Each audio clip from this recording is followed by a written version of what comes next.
Information discussed in this podcast may be sensitive in nature to some listeners. Listener discretion is advised.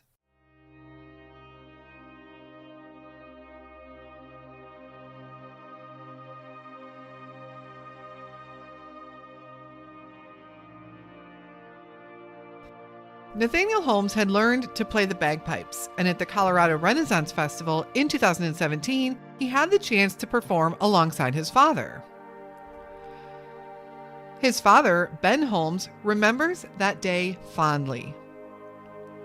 Nathaniel was a shy kid, and at 17 years old, he was struggling to figure out how to finish his schooling.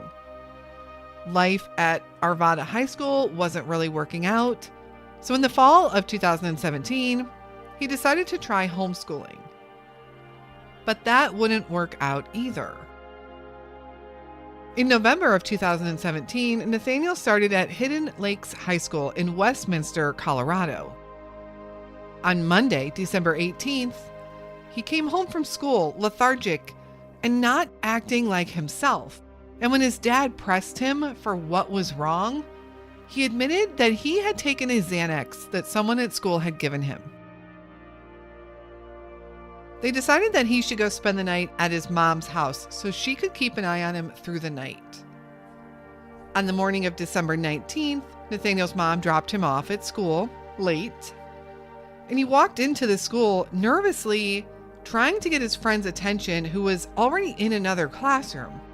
The principal walked up on him and stopped him and told him to get back to class. Nathaniel chose to leave school instead and headed over to a nearby park. He called his mom from a stranger's cell phone and left a voicemail telling her not to pick him up, that he had a ride. Nathaniel was never seen or heard from again.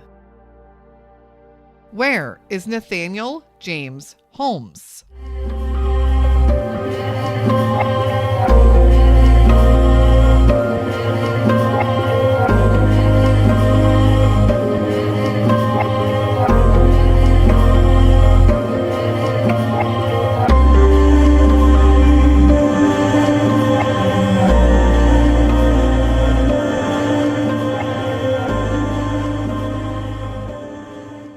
Hello, and welcome back to the Where Are They podcast and another unsolved missing person case. Nathaniel was just 17 years old when he vanished, so technically a missing child. And while Nathaniel was having some typical teenage struggles at the time of his disappearance, it wasn't really anything too out of the ordinary for any teenager. Nathaniel also had a very close-knit family. He has a mother and father, along with 3 siblings who are still searching and hoping to not only find some answers, but to find Nathaniel. As always, you can find all of our contact information in the show notes, along with links to our social media and Patreon, and my email address. Please give us a follow, send me an email with any case suggestions or feedback that you might have at any time.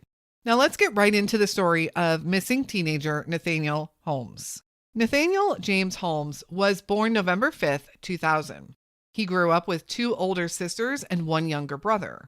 When Nathaniel was 8 years old, his parents would divorce and all 4 children would remain living with their dad. However, they did visit their mom regularly. Nathaniel, along with his siblings and father, was able to travel all over with his family, places including Canada, Mexico, Scotland. They've scuba dived off the Virgin Islands, and they've gone on nearly a month-long safari in Africa. It seems like the Holmes family was exceptionally close and enjoyed doing things together.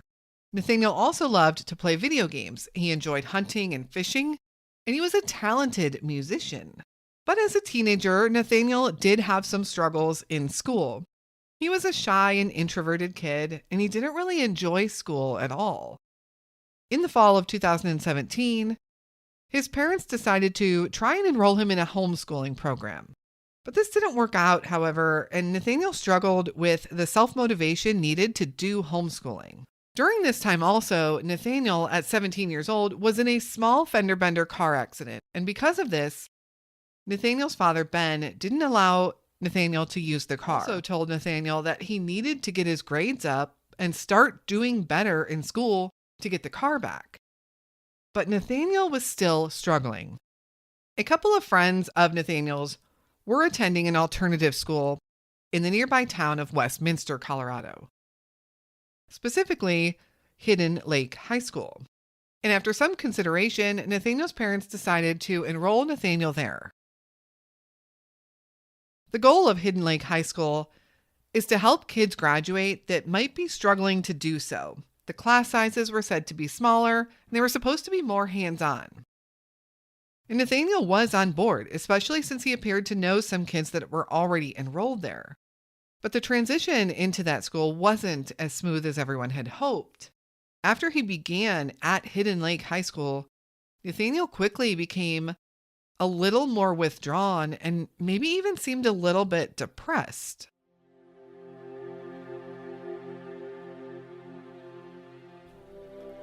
The disappearance.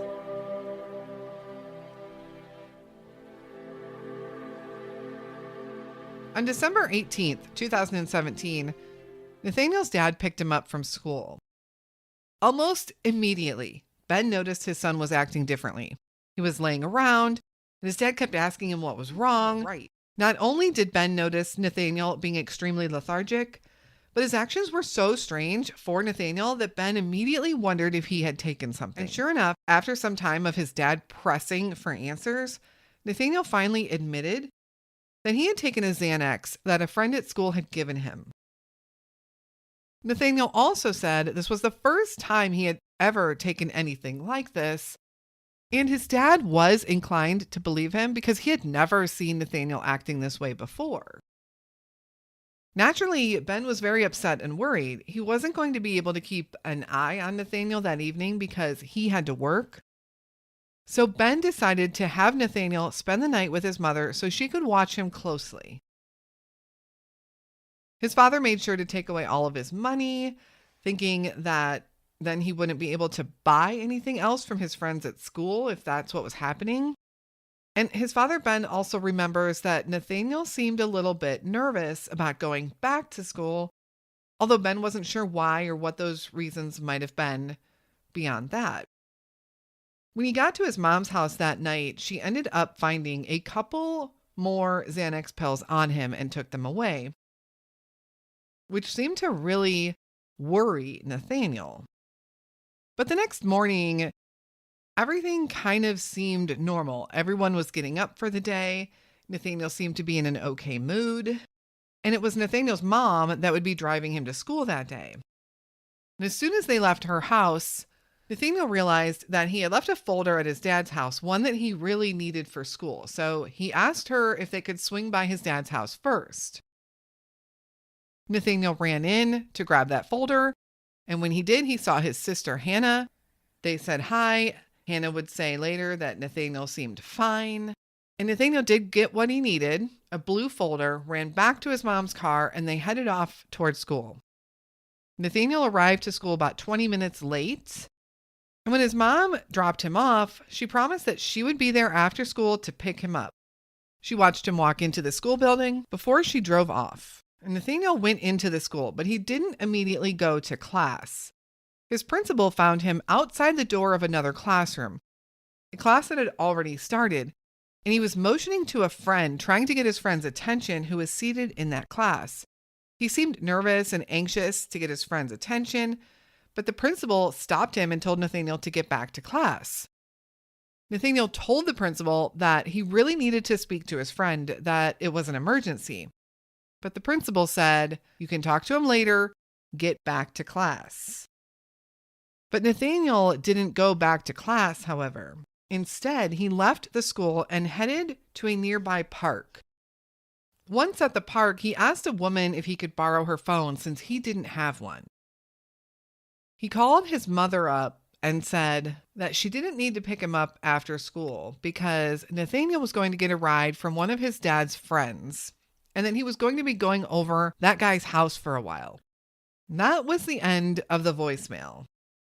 His mom did get that voicemail, but she wasn't sure, so she still showed up at the school at the end of the day. but Nathaniel never came out and she couldn't find him. She checked with Ben and told him that she just was checking in because Nathaniel said he was going over to this other person's house, a family friend, actually a friend of Ben's. And they quickly learned that this was a lie. They checked with the school and they learned that Nathaniel had never even made it into class. When Ben pressed them for answers on why he wasn't notified, why didn't the school call him to let him know that his son was absent? The school said it was their policy to call in the evening times when they have a better chance of reaching a parent and less chance of a student intercepting the call.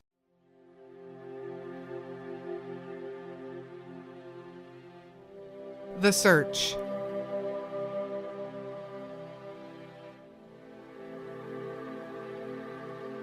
Nathaniel's parents and his siblings went to all of his friends' houses looking for him, but no one knew where Nathaniel was. They did alert authorities because right away this was unusual behavior for Nathaniel. He had never run away or disappeared before. But law enforcement, because of Nathaniel's age, believed him to be a runaway who would return home soon on his own. But his family knew something was wrong and they kept searching. They learned about the incident at school from the principal when Nathaniel was frantically trying to get the attention of a friend, saying that it was an emergency. And they spoke to this friend who said he had no idea what Nathaniel would have wanted or what emergency Nathaniel was even talking about. As the family pressed on for answers, the school actually remained uncooperative with them. They just didn't have any answers. And the family was also upset that the school failed to notify them that Nathaniel wasn't in school that day. Every single friend of Nathaniel's that the family spoke to had no idea where Nathaniel could have gone or why he might have been acting the way he was that day that he disappeared. He also had taken no personal belongings with him, and he didn't have a phone or any money. He didn't have his ID. He had nothing with him at all. His family found his iPad in his bedroom, but they were unable to access it. Nathaniel's dad actually tried several times until he was finally completely locked out, and authorities couldn't really help him with that because law enforcement at the time was severely understaffed. Nathaniel's social media wasn't active, and he wasn't really active on social media beforehand either, but it became completely stagnant once he disappeared. So Nathaniel's family continued searching for him every day. Ben even drove through many homeless encampments in and around their part of Colorado looking for any sign of their son. And he did this while switching up vehicles so not to raise any suspicions or alarm the homeless population that he was kind of watching. He hung up posters everywhere, spoke to everyone that he met, and some days he even sets up and plays his bagpipes to raise awareness for Nathaniel, who was also a musician, also a fantastic bagpipes player. Take a listen to this clip with Nathaniel playing the bagpipes alongside his father Ben at the Colorado Renaissance Festival in 2017.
And sightings would come in of people thinking that they saw Nathaniel.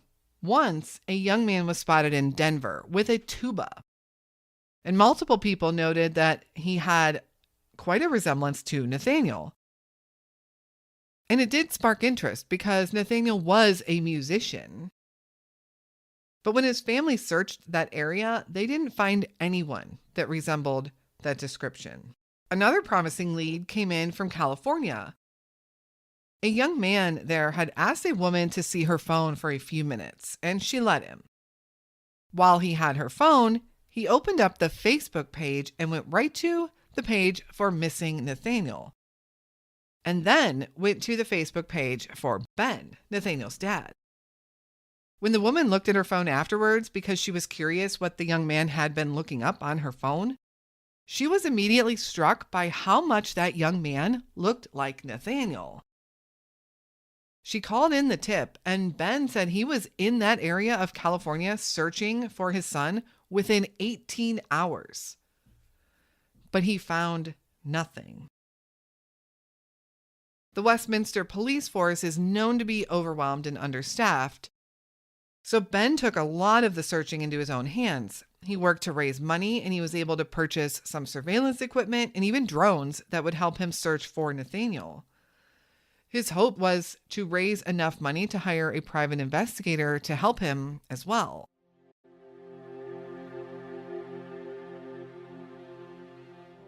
Westminster, Colorado.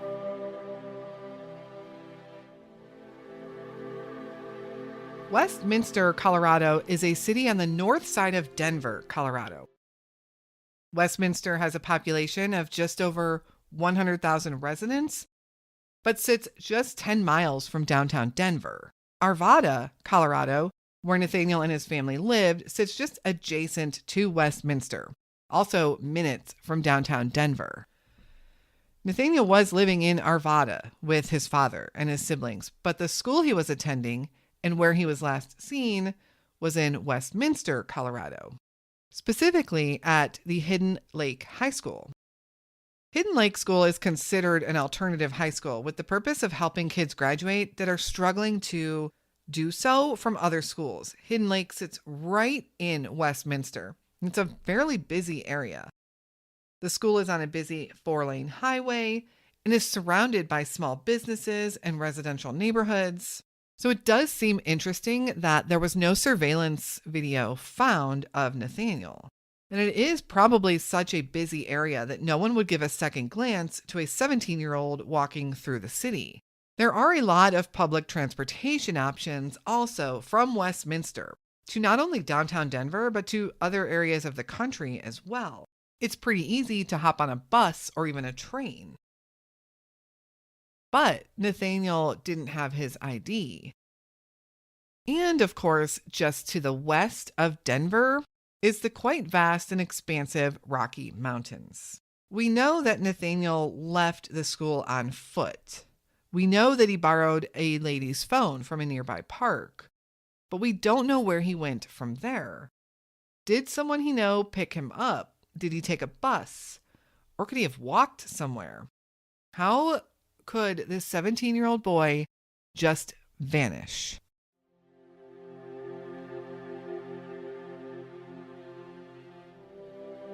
Theories and possibilities. What do people think happened to Nathaniel? Where should we be on the lookout for him?